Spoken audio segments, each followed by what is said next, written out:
Many people think nga ang babaylan, subong, sa modern times naton sa Visayas, wala nag-exist. Nga, sang una lang na before pinagabot ang mga Espanyol. They're wrong. Babaylans exist today.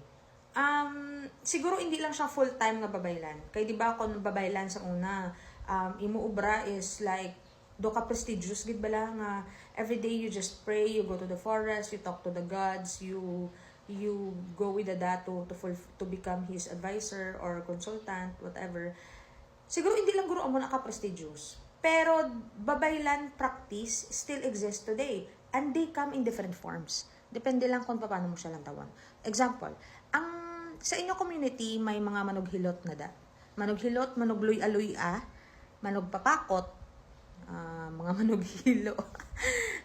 Manugpapakot, mga ano-ano da bala. Those are babaylan practices. Mga obra na isang babaylan. Mahilot ka, mapaayo ka, gapang ano bala, tutho, like ginabugahan mo sa balahangin. And then ano pa? Luy-luy-a, na may kibit ka, paluy-luy-a ka sa iyan, lain ng mga tiyag, paluy-luy-a ka. Those are babaylan practices. Na-survive na siya, biskan hundreds of years of colonialism. Practice na siya po, na-survive na siya.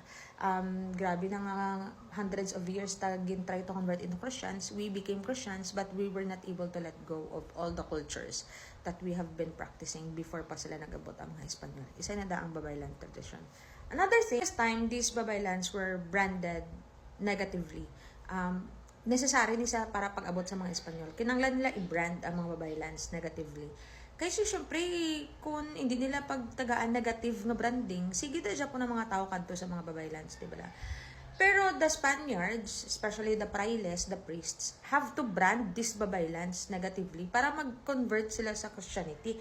Sumambal sila na hindi ko magadto sa kay RV if I'm the babaylan. Ambal sa, hindi ko magadto kay RV, kay aswang na siya, ang iyan ang gina-worship demonyo. Ang iyan na ang ginapangamuyuan sa forest, aswang, gapangkaon na sa bata, kay laba sa buhok. Satanas, kampo na sa ni Satanas. So, mga branding na siya, negative branding sa mga babaylan. Kagantil lang na-carry ta siya. That's bad, that's sad, pero that's the reality of what happened to our culture and our history. I grew up very religious. I grew up in a Christian religion and I have never gone to a healer. Sa amon lugar, ara kanday dolor, kanday amo ng mga healer da sa amon mo. I've never went to these people because, my Christian upbringings prevent me from doing it. But right now, since nag-major ko sa culture, history sa Visayas, daw lain akong panulok sa mga amuni nga people sa akong community. Daw gusto ko na bala sila i-embrace. Daw gusto ko na i-share ila story bala. Kay for sure ang panulok na sa ila sa mga religious people is negative bala nga daw. Di na nila ay hangin ang kuha ilang kapangyarihan. Daw sa negative like demonic and all that stuff. But, I don't think they're bad. I think they're helping a lot of people, especially people who cannot afford Western medicines. So, interesting lang, diba? So, what I'm trying to say is that we don't have to disregard these practices. Kay base bala may bearing. Kay diba syempre, aton nga mga lolo kag lola sa una, they know herbs. They know root crops. They know healing through forest. Kay the forest and the seas are their playground. Kabalo sila kung paano dikdikon ang shell para himuon sa hilo. Maybe they can also find antidote sa ina nga hilo. 'Di ba?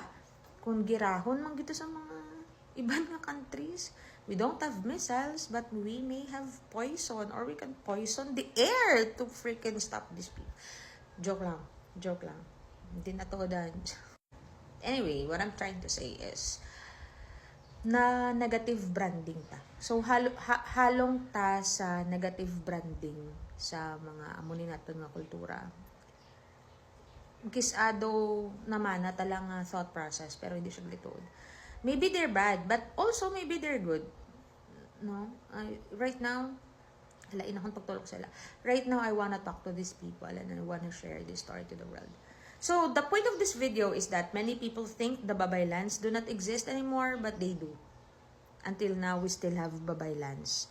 Though hindi lang galing sila full-time Babaylan, pero they still practice Babaylan healing practices. Okay? Sila na ng mga nabilin sa aton Babaylan culture. Okay? Kung may ara na sa inyong komunidad, they're part of the Babaylan history naton sa Visayas. Also, madamo gid na salamat sa mga nag-donate sa akon donation drive. Donation drive! If you have extra, guys, piso, 10 pesos, 5 pesos, 100, 500, any amount na gusto niyo i-share. Wala pilitay ha. Kung wala ka money, okay, good. Wala problema. But if you have any amount na you're willing to share, scan this QR code and send it to my Paymaya. Kaya may baklon ko nga libro about Visayas, and it costs thousands of pesos. And of course, as a single mom, I cannot afford it all. It will take time for me to buy these things, but I figured if you can help me, then sa inyo maka-benefit, maka-maghapon, because sa inyo ko man i-share ang mga stories, di ba?